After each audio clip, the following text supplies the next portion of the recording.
ไปลูกไปย่างไปลุกออกหน้าออกเรียนหน้าไป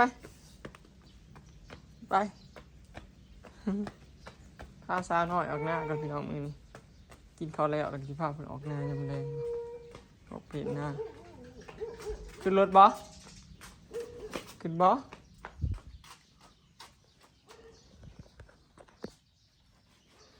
ให้รถก่อนนี่ให้เป็นบ่ ฮึบมาขึ้นข้างนี้ลูกลงมาขึ้นข้างหน้าพี่มาขึ้นข้างหน้าไปขึ้นข้างหน้าเด้อพาสาวน้อยออกหน้าก่อนพี่น้องสบายดีเด้อพี่น้องสบายดีเบิดสุขสุขคนเด้อสบายดีย่ำแรงพี่น้องตอนนี้4 โมงแล้วเพิ่นนอนตื่นค่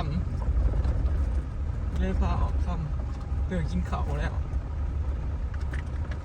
ออกไปเล่นหน้าบ่เอาทูจ้าก่อนยินเสียงออกไปเล่นหน้าเนาะไปหาไปถาบุญบ่หาไปถามีบ่ไปหาไปถาวรเมถาวรหาไผ่ว้าว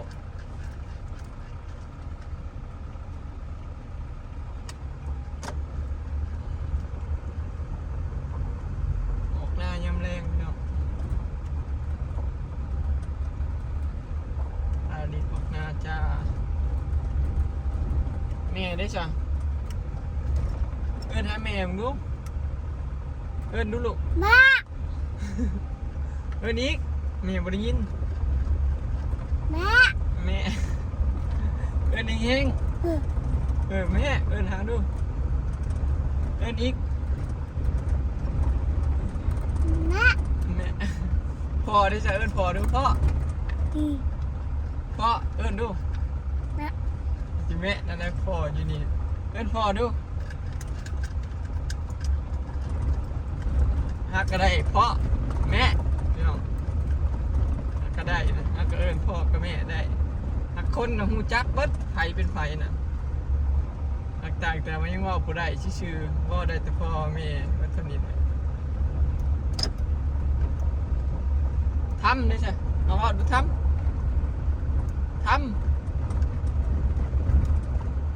เอิ้นทำมึงดูทำมาสิทำ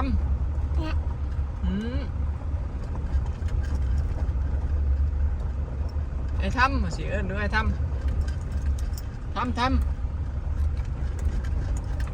กี่ทำพอทำนั่นนะแม่นะไกลไปได้พี่น้องนะจะเรียกเนาะประมาณ2 นาที3 นาที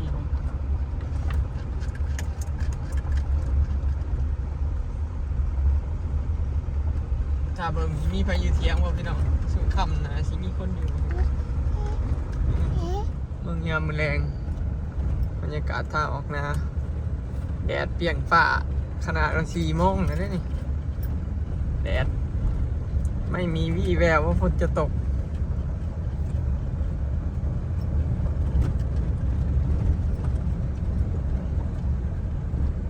บ่มีวี่แววพี่น้องเนาะปีนี้แรงคักแรงแน่ดี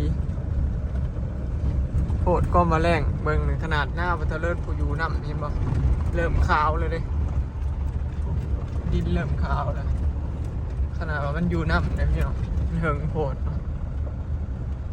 ไวแบบนี้สิได้ดำนาอยู่ว่าปีนพี่น้อง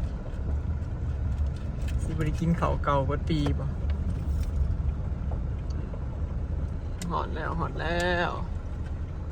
แม่เพิ่นออกหน้าก่อนจะเพิ่นอยู่เชิญหอดแล้วแม่ใส่อยู่สวนมาแล้ว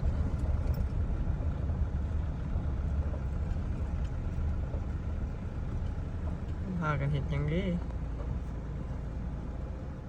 ตกเตียงนี่จังเป็นยังนี่จังลง หอดแล้วเขาไปปลาแล้วเด้ใช้อยู่ป่านนี่ ทำมันไป พ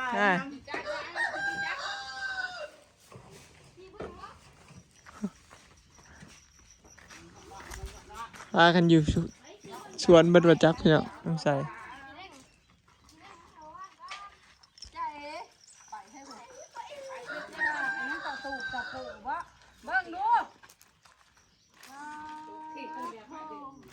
คนงามมันจะเป็ดยังไงเนี่ย คนงามหนาตาบ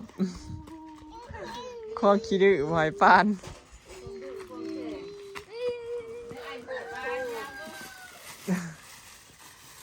ตกเตียงบแปลกไงมั้งบไปละ คุณขี้เบิ้ลมึงเล่นอยู่หน้าไฟนั่นมาพี่มาพี่ขี้เล่นไปจับเนี่ยเขาบุญจับนั่น ยาพูดไปดังเตียอะไร ไปนั่ง แดน โหเห็นแล้ว ไป เห็นบนเถา ลบ แล้ว ได้ลบได้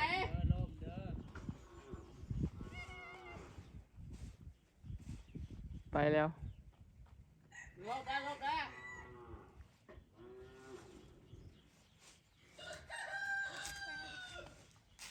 เอาน้อง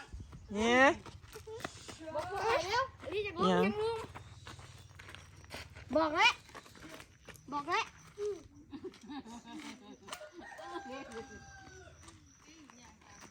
บอกได้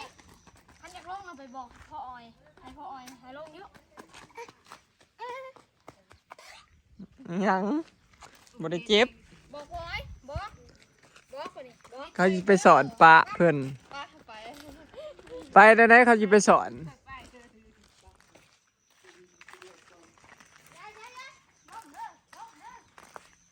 เขาจะไปสอนปะเพิ่นแล้ว นั่นไปบอกพ่อออยก่อนให้อลิสไปยุไปถาม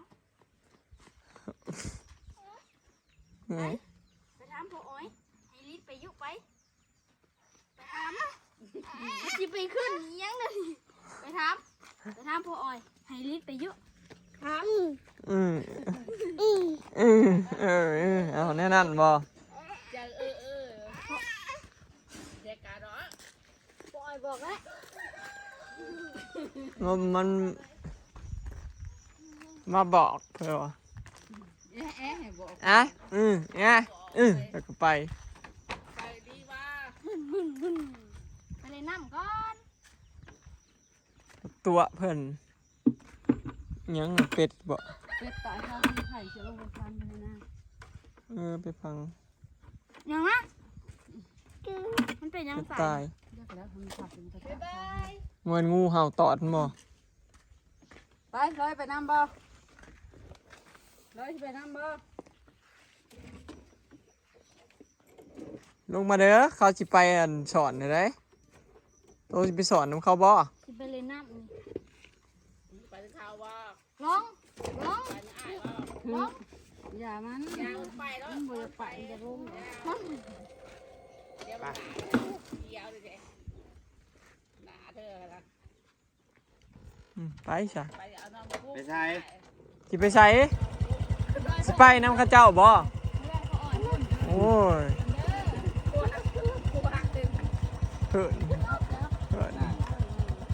นี่มานี่ นั่นน่ะนั่นทำไมนั่นน่ะไป บ๊ายบายเร็ว พากันไปสอนพี่น้อง พี่ พี่กล้องพี่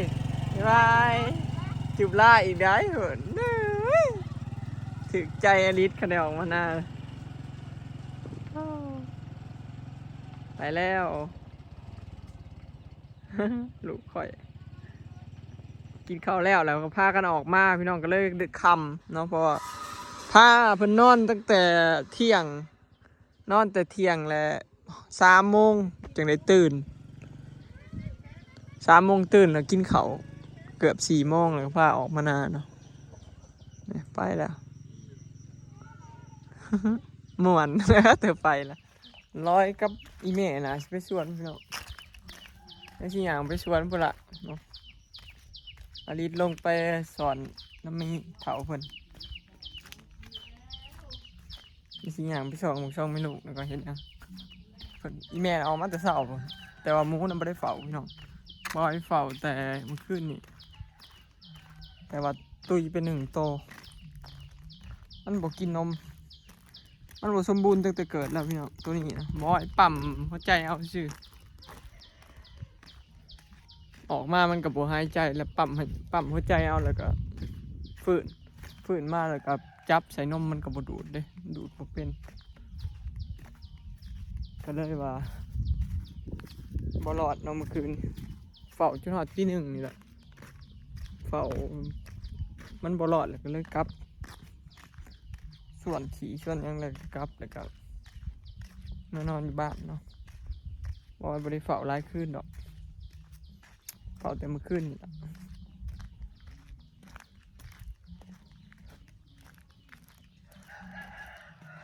เอาไปสวนก่อน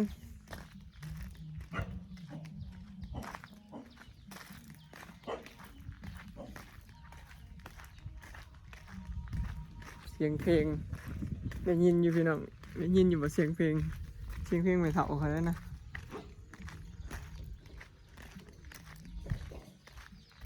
เดี๋ยวผู้ใดอยาก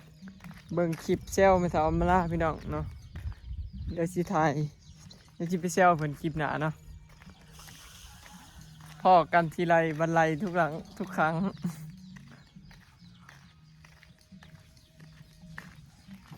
โอเคเนาะพี่น้องคลิปนี้ก็สิขอเก็บภาพบรรยากาศไว้สำหรับเด้อเนาะพี่น้อง